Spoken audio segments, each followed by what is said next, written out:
Once upon a midnight dreary, while I pondered weak and weary over many quaint and curious volumes of forgotten lore, while I pondered, nearly napping, suddenly there came a tapping, as of someone gently rapping at my chamber door. "'Tis some visitor," I muttered, tapping at my chamber door. Only this, and nothing more. This revolutionary line is considered to be one of the greatest poetry pieces to ever exist, and yet few know the true story behind The Raven. Edgar Allan Poe's The Raven is a ravaging tale of loss, mystery, and remembrance. Based on Edgar's own life, this famous poem describes his misery after the death of his wife, Virginia, who died of illness in 1847. Poe was a stark contrast to most poets of his time. While many tried to produce works involving the beauty of nature and the importance of life, Poe focused on what some may consider the first horror stories. Ooh. Distinctly I remember, it was in bleak December, and each separate dying ember wrought its ghost upon the floor. Eagerly I wished the morrow, vainly I had sought to borrow from my books surcease of sorrow for the lost Lenore, for the rare and radiant maiden whom the angels named Lenore, nameless here forevermore. His Gothic writing style focused on death, loss, mystery, and curses. For his time, he rocked the romantic community, offering graphic depictions of murder, of mythical scenes, and of cruel society. He truly emphasized imagination in his work, triggering the senses through descriptions like loud thuds or moving floorboards in his story of the Telltale Heart.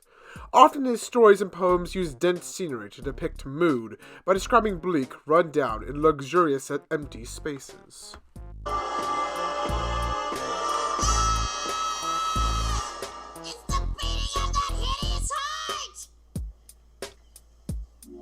I think I hear something. For me, Poe's works have been with me since childhood in multiple forms. I first heard The Raven from a running family tradition of watching the Treehouse of Horror series from The Simpsons.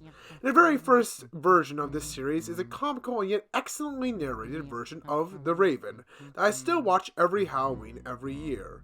Even though this singular poem stayed with me all these years, it wasn't until I entered 8th grade that the poem's themes truly struck a chord with me. I said, But you're no craven, ghastly, grim, and ancient raven wandering from the nightly shore. Tell me what thy lordly name is on the nice Plutonian shore. quoth the Raven. Eat my shorts. Bart, stop it. He says nevermore, and that's all he'll ever say. Okay. The idea of loss was a fresh concept in my mind. As Poe describes the loss of his wife, in the year previous I had lost my mother, both of our relations dying from diseases. This idea of loss suddenly became far more personal to me, and I understood his reflection of grief. Even though I still find the story somewhat entertaining to read, I found that its themes finally connected to me beyond just childhood memories.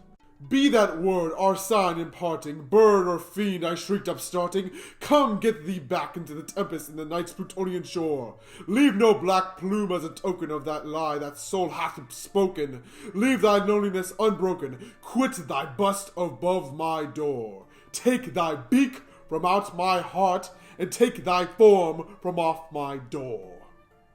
Quoth the Raven. Suddenly, I found myself encapsulated with the poem. It had become something to me I related with October completely. Almost mockingly, all themes of loss led into October, with my mother's death being on October 1st.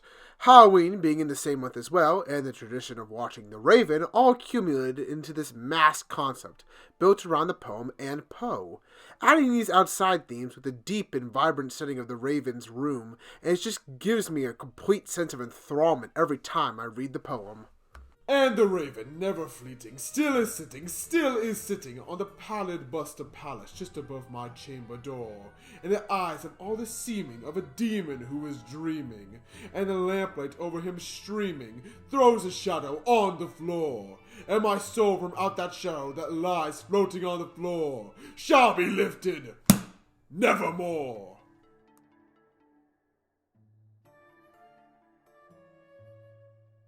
Once upon a midnight dreary, while I pondered weak and weary over many a quaint and curious volume of forgotten lore, While I nodded, nearly napping, suddenly there came a tapping, as of someone gently rapping at my chamber door.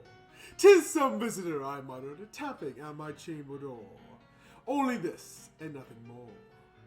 Ah, distinctly I remember, it was in bleak December, and each separate dying ember wrought its ghost upon the floor.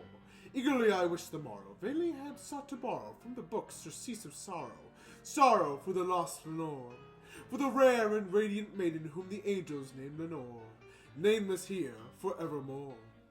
And the silken, sad, uncertain rustling of each purple curtain thrilled me, filled me with fantastic terrors never felt before, so that now, to still the beating of my heart, I stood repeating, "'Tis some visitor entreating enters at my chamber door, some late visitor entreating enters at my chamber door. This is it, and nothing more." Presently my soul grew stronger, hesitating then no longer. "Sir," said I, "or madam, truly your forgiveness I implore, but the fact I was napping, and so gently you came rapping, and so faintly you came tapping at my chamber door, that I scarcely was sure I heard you. Here I opened wide the door. Darkness there, and nothing more." Deep into the darkness peering, long I stood there, wondering, fearing, doubting, dreaming dreams no mortal ever dared to dream before. But the silence was unbroken, the stillness gave no token, and the only word there spoken was the whispered word, "Lenore." This I whispered, and an echo murmured back the word, "Lenore." Merely this, and nothing more. Back into the chamber turning, all within my soul burning. Soon again I heard a tapping, somewhat louder than before. "Surely," said I, "surely there is something at my window lattice. Let me see then where that is, and this mystery explore.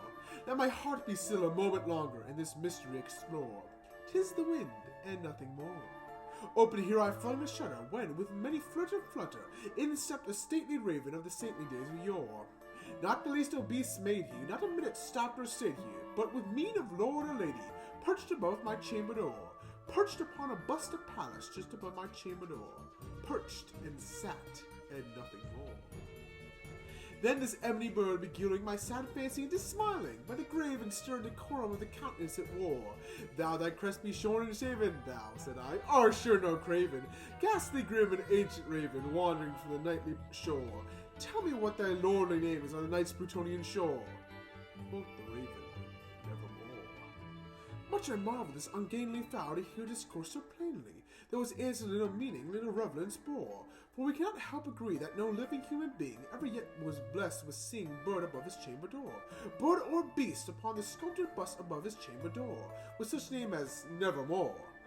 But the raven, singing lonely on the placid bust, spoke only that one word, as if his soul in that one word he did outpour. Nothing further than he uttered, not a feather than he fluttered, till I scarcely more than muttered, "Other friends have flown before, only the morrow he will leave me, as my hopes have flown before." Then the bird said, "Nevermore." Startled at the stillness broken by reply so aptly spoken, "Doubtless," said I, "why utters only stock and store, caught from some unhappy master who unmerciful disaster followed fast and followed faster till his songs one burden bore, till the dirges of his hope that melancholy burden bore, of nevermore." But the raven still beguiling all my fancy into smiling, straight I wheeled a cushioned seat in front of the bird, and bust and door. Then upon the velvet sinking, I betook myself to linking, fancy unto fancy, thinking what this ominous bird of yore, what this grim, ungainly, ghastly, gaunt, and ominous bird of yore meant in croaking, "Nevermore." This I sat engaged in guessing, but no syllable expressing to the fowl whose fiery eyes now burned into my bosom's core. This and more I sat divining, with my head at ease reclining, on the cushion's velvet lining that the lamplight gloated o'er. But whose velvet lining, with the lamplight gloated o'er, she shall press, nevermore. Then methought the air grew denser, perfumed from unseen censers swung by seraphim whose footfalls tinkled on the tufted floor. "Wretch," I cried, "thy God hath lent thee, by these angels he hath sent thee, respite and nepenthe from thy memories of Lenore. Quaff, oh quaff, the kind nepenthe, and forget this lost Lenore." Quoth the raven, "Nevermore." "Prophet," said I, "thing of evil, prophet still, if bird or devil, whether tempter sent or whether tempest tossed thee here ashore, desolate and all undaunted, on this desert land enchanted, on this home by horror haunted, tell me truly I implore, is there balm in Gilead? Tell me I implore." Quoth the raven, "Nevermore."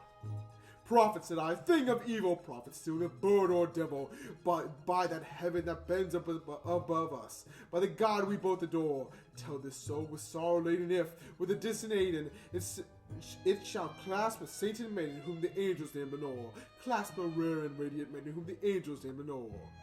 Quoth the raven, nevermore. Be that water's sign and parting, burned or fiend, I shrieked upstarting. Get thee back to the tempest and the night's Plutonian shore.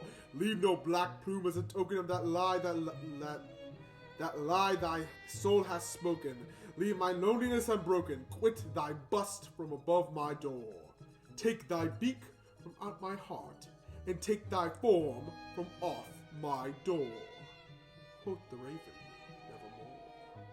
And the raven, never flitting, still is sitting, on the pallid bust of Pallas just above my chamber door. And his eyes have all the seeming of a demon who is dreaming, and the lamplight over him streaming throws his shadow on the floor.